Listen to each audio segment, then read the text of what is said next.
Well, today's demonstration was organized by Palestinian groups who claim that Hamas is not to blame for what happened last weekend, but instead they say it is Israel's fault. The fighting between Palestinians and Israel goes back decades. Now, since we just showed you a pro-Palestinian rally, we wanted to bring in perspective from the other side. So Dr. Sara Brown from the American Jewish Committee is going to join us now in studio. And we saw some signs at today's rally calling Israel a terrorist state. You see the signs, you saw some of the other signs that were out there today. What is your reaction to what you're hearing from that side? I find that a very frustrating take, given that Hamas, the terrorist entity that perpetrated this unprovoked attack against Israel that has now claimed the lives of more than 1,400 Israelis, women, children, men, the elderly. This is an internationally recognized terrorist organization, and they're making this claim against the only democracy in the Middle East. I find that very frustrating.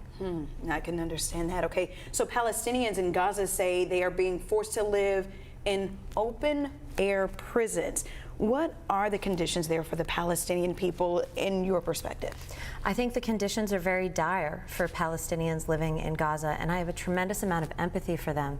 Since 2007, when Hamas, the terrorist organization, violently overthrew the ruling coalition, the Palestinian Authority there, they have been living hostages, held hostage by a terrorist entity that they did not elect, that is channeling tremendous amount of resources and aid that could be used to build medical infrastructure, educational infrastructure, build up the quality of life in Gaza, and instead they're channeling it towards their terrorist aims, their effort to establish an Islamic state in Israel and to murder Jews.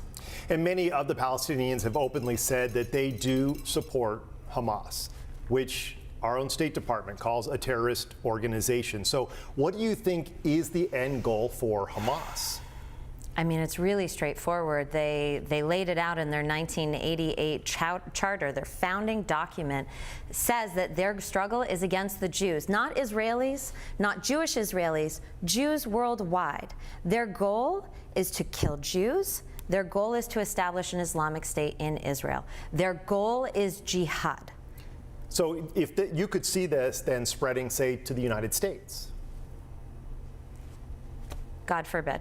But I do know that the FBI director just said over the weekend that they are seeing an uptick in chatter, and there are increased concerns. There are no direct threats here in San Diego, thank goodness. I'm so appreciative of our law enforcement for regularly keeping us apprised of the situation, for increasing patrols at Jewish institutions, for making sure that we are safe and secure.